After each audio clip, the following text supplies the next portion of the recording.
सुरू आहे, हे काही नव्यानं सांगण्याची आवश्यकता नाही आणि त्यामुळं सरकारनं यावरती काहीतरी भूमिका घेण्याची आवश्यकता आहे. वाघ्या कुत्र्याच्या बाबतीमध्ये वाघ्या तर तिथंच आहे, त्याच्या पोलीस प्रोटेक्शन मध्ये आहेत. सरकारला माझी विनंती आहे की वाघ्या कुत्र्याच्या प्रोटेक्शन मध्ये आणखी 10-20 पोलीस तिथं वाढवण्याची आवश्यकता आहे. ज्या संभाजी ब्रिगेडनं हा विषय पुढे आणलेला आहे हा अत्यंत निंदनीय प्रकार आहे. मागच्या 15 दिवसापूर्वी औरंगजेबाच्या कबरीचा विषय समोर आला तेव्हा संभाजी ब्रिगेडचं स्टेटमेंट आहे की औरंगजेबाच्या कबरीच्या बाबत आमचं काही दुमत नाही.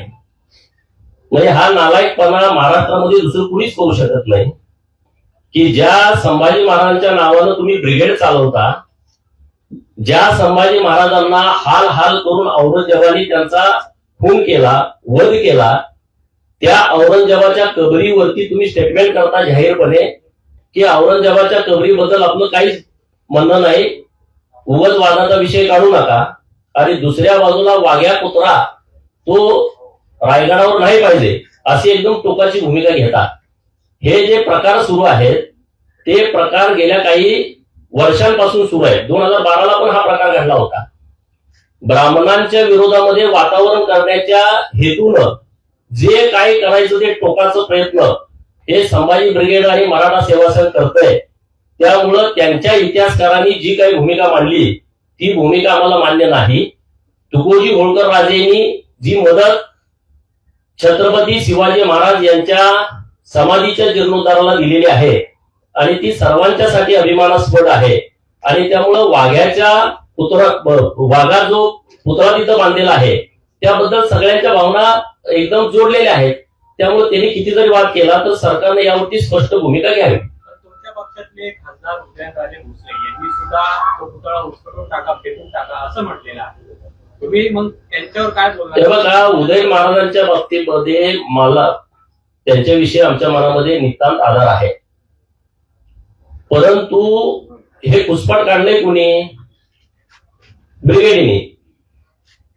ते त्यांचा नेता जेव्हा अडचणीत येतो, सत्ता जाते, तेव्हा हे शोधून शोधून असे विषय काढत राहतात. म्हणजे शरद पवारांना फॉर ह्या सगळ्या संघटना ह्या नवीन नवीन इतिहास बाहेर काढत राहतात आणि त्यामुळं हे वाद तयार होतात. ब्राह्मणांना टोकाचा विरोध करायचा आणि बहुजनांना त्यांची माती भडकावून सत्ता लाटायचा उद्योग हा गेल्या अनेक वर्षांपासून सुरू होता. तो 2014ला लोकांनी ओळखला, 2019ला ओळखला होता आणि 24ला त्याला सडेतोड उत्तर दिलेलं आहे. आता मला काय वाटतं या सगळ्या विषयावरती हे जे सगळे इतिहासकार पवारांना फॉर जे राजकारण करण्यासाठी इतिहास नवीन नवीन घेत आहेत आणि त्यातून रोज वाद तयार होत आहेत, तर माझी विनंती असे शरद पवारांना, त्यांच्याकडे आता फावला वेळ आहे, त्यांचा पक्ष आता सगळा अजित पवारांकडे त्यांनी दिलेला आहे, तर या फावल्या वेळामध्ये त्यांनी स्वतः 2 वर्ष बसून त्यांना पाहिजे तसा इतिहास स्वतः लिहावा, नवीन इतिहासकारांकडे न देता. आणि एखाद्या जातीला कसं टार्गेट करायचं, कुठली जात मातीत घालायची, कुठल्या महापुरुषाला खाली दाबायचं, कुठल्या महापुरुषाला वर काढायचं, कुठल्याला खाली दाबल्यानंतर मताचं राजकारण होईल, कुठल्या जातीला जास्त शिव्या दिल्याच्या नंतर मतं जास्त आपल्या बाजून येतील, पुढच्या 2-4 पिढ्या मातीत कशा जातील, अशा पद्धतीचा इतिहास त्यांनी एकदाच लिहावा. म्हणजे परत परत नव्याने इतिहास लिहिण्याची काही आवश्यकता आहे असं मला अजिबात वाटत नाही. उदयनराजेंची भूमिका मग शरद पवारांना फॉर आहे? बघा, त्यांची भूमिका कुणाला फॉर आहे असं मी म्हणत नाही, परंतु वाघ्याच्या बाबतीमध्ये जी काही घटना सांगितली जाते की छत्रपती शिवाजी महाराजांच्या जीर्णोद्धार समिती जी महाराष्ट्रभर सगळ्या राजांना भेटत होती, सगळ्या त्या कालच्या घराण्यांना भेटत होती, तेव्हा कुणी मदत केली नाही. आणि मग जेव्हा ही लोक इंदोरला गेली तेव्हा त्या गाडीवरती तुकोजी राजे होळकर होते आणि तेव्हा तिथं गेल्याच्या नंतर त्यांचा कुत्रा वारला होता. आपण बघा, मी आहे किंवा इथं सगळी बसलेली लोक कुत्रा म्हणजे आम्ही खंडोबाचा अवतार समजतो. घरात आपल्या कुत्र्याला लात लागली तर आईमध्ये त्या पाया पड. आपल्या प्रत्येकाच्या घरात कुत्र्याला लात जरी लागली तरी आपण पाया पडतो. खंडोबाचा अवतार आपण समजतो, तो आमच्याशी इनामदार राहतो. आणि म्हणून तुकोजी राजेंचा कुत्रा वारल्यानंतर त्यांनी सुतक पाळलं होतं.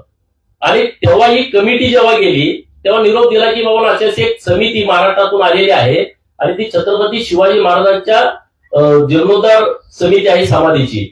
ते म्हणजे असं असं सुतक आहे, 2-4 दिवसानंतर आपण त्याला भेटू. 2-4 दिवसानंतर भेटल्यानंतर त्यांनी त्यांची दिलगिरी व्यक्त केली की बाबा असं असं घरात आमच्या सुतक होतं, कुत्रा आमचा वारला होता. तेव्हा इथून गेलेल्या लोकांनी त्यांना वाघ्या नावाचा कुत्रा हा छत्रपती शिवाजी महाराजांचा लाडका होता आणि त्यांनी चित्तेत उडी मारली अशी त्यांना कहाणी सांगितली.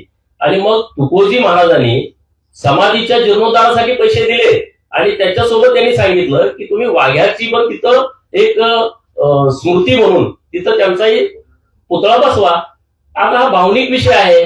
बरं, तुकोजी महाराजांनी त्याच्या अगोदर या होळकर घराण्याने केळुसकर गुरुजींनी जो इतिहास शिवचरित्र लिहिलं आणि ते त्यांनी अनेक भाषात रूपांतरित केलं आणि जगभरात पाठवायचं होतं त्यांना, तेव्हाही त्यांनी इथल्या लोकांना पैसे मागितले होते. मदत कुणी केली नव्हती. त्यांच्यावरती कर्ज झालं होतं, दागिने त्यांनी मोडले होते, घर घाण ठेवलं होतं. तेव्हा पण होळकरांनीच त्या सर्व प्रतीचा खर्च स्वतः दिला होता. त्यांच्यासोबत सेवक पाठवून इकडं पैसे पोच केले होते.